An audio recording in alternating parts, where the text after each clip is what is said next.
Welcome back to my channel. This week I wanted to talk all things fantasy with you guys. This video is going to be split into 4 parts. The first part is going to be me talking about what got me into fantasy and the books that I loved in the beginning of my fantasy journey. The second part is going to be beginners fantasy recommendations. The third part is going to be recommendations if you've read ACOTAR, Fourth Wing, all that kind of stuff, and you're looking for your next fantasy book recs. And then the final fourth part is going to be if you're a seasoned fantasy reader and you're looking for some recommendations that you haven't heard of or some underhyped recommendations, I'm coming to you with all of that. So grab yourselves a drink, let's get cozy and let's talk fantasy. I can remember the first fantasy book I ever read like it was yesterday, and it still has such a prominent and solid place in my heart and my mind and my soul. I used to love reading growing up, like that was my thing. I've always been a big reader. I also used to really like magazines, and in this one particular magazine you got like a little sample of this book, and on the front I was like, oh, that's not any kind of genre I've read before. I read the sample and I immediately was like,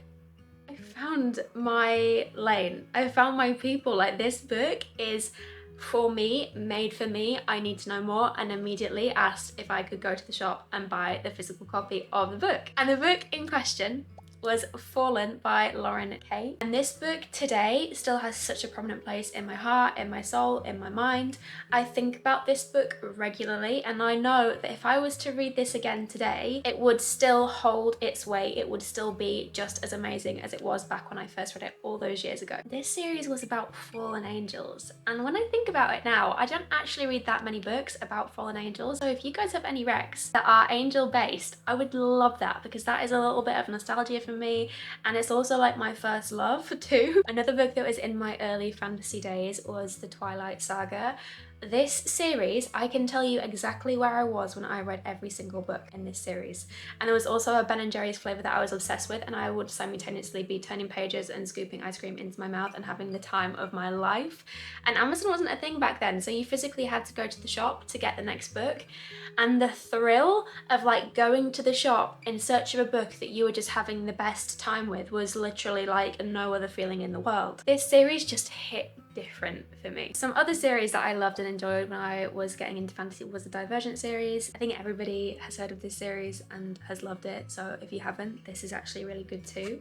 And then the Mortal Instruments series, devoured her books as a teenager. They were my lifeline. This series was also really good. L.A. Weatherly, she was a really, really good author. And then the final one that I want to talk to you guys about is the Vampire Diaries. Now, I know a lot of girlies are Vampire Diaries girlies. I am to my core, but I also read the series. I have them on my bookshelf. I don't think you can actually see on this camera angle, but I have them pride of place on my bookshelf. Was absolutely obsessed with the book series too. There was also like another series that L.J. Smith wrote, which was The Secret Circle. That was also made into a TV series too, and that was also so good. L.J. Smith, I found her writing to be addictive. It's pride of place on my bookshelf because I just have such fond memories of reading it, and it was such a special experience for me. If you were to ask me what I love about fantasy, I just love the pure escapism that fantasy provides, being transported into another realm where you're learning about a completely new world. For me, is the ultimate adventure. That is what makes reading so beautiful to me, is sharing about the different experiences we have through the pages of books and the adventures that we go on, and theories and concepts. Sharing that with you guys is honestly one of life's greatest joys for me. I also truly believe that there is a gateway fantasy book for everybody. Now, you might have tried a few books and think that fantasy is not for you, but my advice is to keep trying different things. There are so many different types of fantasy out there, and I think fantasy can be for everybody. If you're a beginner looking for a fantasy book, everybody is going to want something a little bit different. So these recommendations I have thought about and put together in the hopes that there's something for everybody in these recs. So there are 3 fantasy recommendations that I typically give for beginners.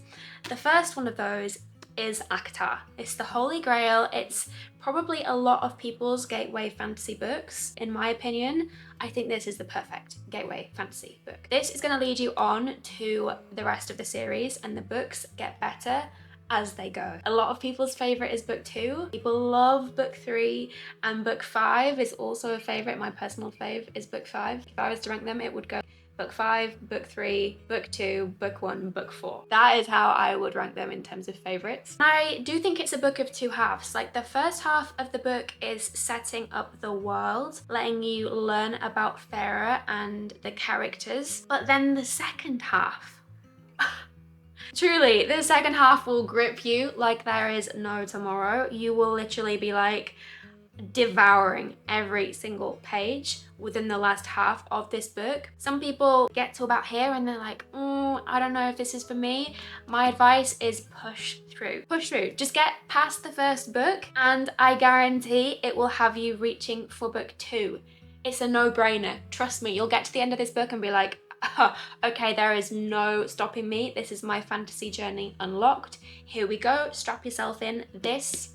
That's what this book is. Second recommendation I like to give for beginners is The Serpent and the Wings of the Night by Carissa Broadbent. This series, the reason why I recommend it is because, one, it's easy to consume, but it's also sexy and seductive and spicy. It's got an incredibly strong female main character who's also the underdog. It's got trials, it's dangerous, it's about vampires, and it ticks so many boxes that people are looking for. This is part of a duology as well, so there's not a lot of commitment with this. You've got book 1, you've got book 2, and there are also 2 additional novellas that you can read. If you want to read the novellas, it would go Seven in the Wings of the Night, 6 Scorched Roses, which is the novella, then The Ashes and the Star-Cursed King, and then the final novella. That's if you wanted to read it like that. Novellas are optional. I'm not usually a novella girly. However, 6 Scorched Roses is actually so good. The reason why it's so good is because it's all about new characters that are introduced in The Ashes and the Star-Cursed King. So it's optional. You don't have to read it, but it's going to enrich the story and you're going to have a really full broad spectrum of everything that's going on. I would highly recommend, but you don't have to do that. You can literally just read the 2 books as a duology and you'll still have a really great time. And the other third recommendation that I love to recommend is, of course, Fourth Wing. Everybody knows about this book. It is so easy to consume and is such an adventure. So it's spicy, it's got dragons, it's high stakes, it's plot twists. I have never felt as exhilarated as I did in some of the chapters within this book. It really comes to life. And by the end of this book, you will literally be begging for book 2. Now, if you're new to reading and you've never read anything before and you're thinking, okay, I've heard so much about fantasy, I really want to get into this genre. Where do I start? I want something small. I want something that doesn't really have a lot of spice, but is set within a magical world. Then the series that I would recommend you start with is actually The Cruel Prince. This is a little bit of a Marmite series. If you love it with your entire heart. And if you don't, you're just not bothered. You don't care for it, and that's fine. But the reason why I love this series is because for me, even though it's not spicy, it is the blueprint for enemies to lovers. The dynamic in these books, it's a completed trilogy, 3 small books. It is set within such a magical, beautiful world. And honestly, this series took me by surprise. I went in with this expecting not to love it as much as I did, but this was absolutely amazing, and it's just magical and enchanting, but also filled with plot twists and turns and political intrigue. It's definitely more political led than romance read, but the romance that you do get in it, I think is amazing. If you typically read romance and you're thinking, okay, I'm a romance reader, but I want to dabble in fantasy, see what it's like, so you want a more romance-led book with a sprinkle of fantasy, the book that I would recommend to you is Divine Rivals by Rebecca Ross. This is a beautiful storyline. The characters in this, I love them. I really love them. And Rebecca's writing is also beautiful, a real treat for the senses. Part of a completed duology, so again, there's 2 books, not a lot of commitment. By the end of it, you're just like, oh, I had a really good time with this book. It was beautiful, one of a kind. That's what this series is like. My final recommendation for beginners, if you are looking for a fantasy with 0 commitment, none whatsoever, it's a standalone, and you're thinking, I want something that's got a little bit of romance, a little bit of fantasy, then this, The Unmaking of June Farrow, is the book for you. It's so unique. It's a blend of genres, so you've got like magic, you've got intrigue, you've got a little bit of thriller because it kind of gives you the chills at certain points, but then you've got romance and you've got fantasy. You've got such a unique blend of different themes and elements, and it's completely unlike anything you will have read before. Afterwards, you will be thinking about this for weeks on end. I read it in December last year, and I still think about this on the daily, and I will recommend this to the end of my days. It is beautiful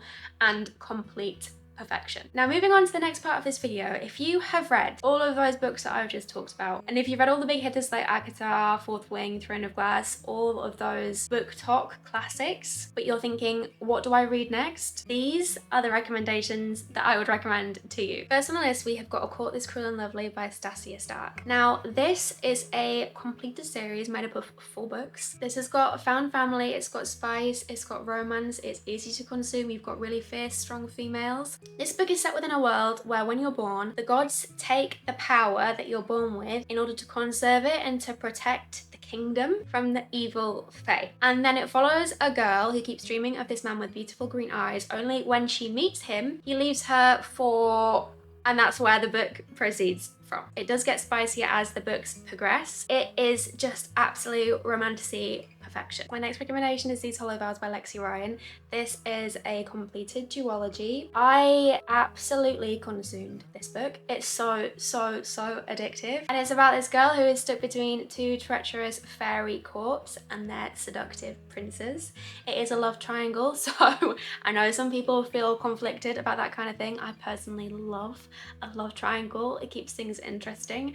And this is just so easy to consume. And it really doesn't get enough hype, I don't think. I love this duology, so I would highly recommend. Another duology that I'd recommend is the Shepherd King duology. This is the first book, One Dark Window. You're on the hunt for something a little bit darker, that's more gothic. This is going to be perfect for you. It's monsters, it's magic. The magic system in this is based on tarot cards, which is super unique. So interesting and refreshing to read something so different. So this is a gorgeous, dark, kind of fairy tale in a way, with a sprinkle of romance, a sprinkle of fantasy. It is just gonna be unlike anything you've probably read before, and maybe the start of like a new gothic kind of obsession. Chef's kiss. You've read all of those that I've just spoken about and you're wanting something a little bit more advanced with world building. I will recommend this book for the rest of my entire existence, and it's When the Moon Hatched by Sarah A. Parker, one of my all-time favorites ever.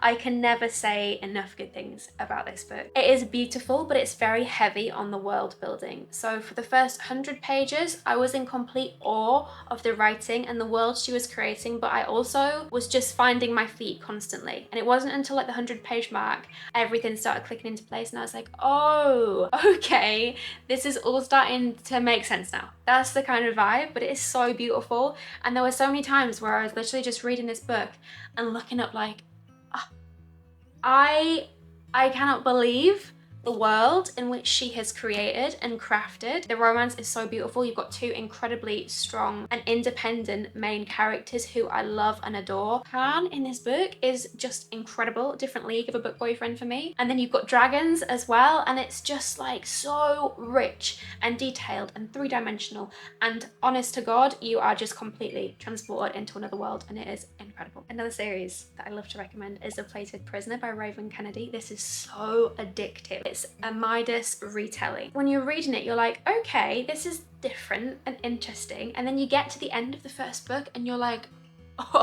oh, okay. Oh, honestly, it's so good. And the twists and the turns that happen in this book, they will have you gasping for breath. It is so good. The series has actually just released the final book, so it's now a complete series. Easy to just dive into and binge the entire thing. I am kind of a little bit envious of that. I wish I could have binged the entire thing. It was just so bingeable, so addictive. Now this one you've probably seen and heard quite a bit about, and that's Quicksilver by Callie Hart. Callie Hart is typically a dark romance writer, and this is her first romantasy. Boy, oh boy, does this hit its mark. Kingfisher, that man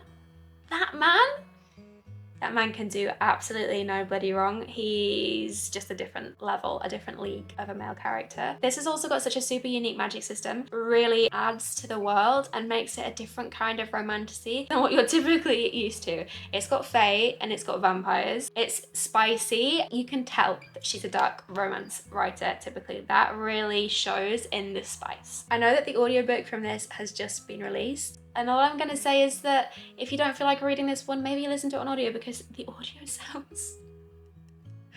Oh, yeah, just read it. And another series, which also doesn't get talked about a lot but is super easy to consume romantically, is the Sacred Stones trilogy. This follows Arwen. She is a healer. Her brother gets them into a bit of trouble. Instead of her brother taking the breath, she steps forward and takes his place and is taken to another continent within the kingdom in order to see out her brother's sentence. Arwen has got to navigate backstabbing royals, deadly magic, a completely new realm, deadly beasts, all that kind of stuff. And part of the deal of her sentence is that she has to heal these soldiers with her rare healing abilities. And the story proceeds from there. I don't want to say too much more because I don't want to spoil things, but this is just a delicious romantasy. And the final part of this video is for all the girlies who've read all the recommendations that I've talked about, is maybe looking for a new recommendation, something different. These next recommendations, oh, strap yourself in, because these are some of my favourite books I've ever had the pleasure of reading. I'm going to kick this off by talking about Crystal Bloom series. Book 1, To Bleed a Crystal Bloom. Guys, this is the biggest underhyped statement of the century. Truly, when I tell you this is going to have you in the biggest chokehold of your entire life, I mean that with my entire heart and soul. This is the blueprint for tension. If you love When the Moon Hatched, obviously this is by the same author, Sarah A. Parker, so you've got the same style of writing. This is just darker. It's a dark retelling of Rapunzel, but when you read it, you're not thinking Rapunzel at all. You're thinking, oh my good God, the tension, and you really go through it with these characters so much I cannot even express. Check the trigger warnings, but good God, one of my favorites of all time ever. It is elite, top tier, creme de la creme, everything. The man in this is quickly going to become one of your favorite book boyfriends ever. The plot, the writing, the world, everything is incredible, and every single book in this series so far has been 5 stars for me. A 5-star series through and through. The next book I'm going to talk about is What the River Knows by Isabel Ibanez. This is now a completed duology. Book 2 just came out. Haven't read it, but I'm absolutely desperate to read. This is a historical fantasy, so a little bit different to what you might be typically used to. Do not let that put you off, because this has got a sprinkle of magic, it's got a sprinkle of romance, and the romance in this is so beautiful.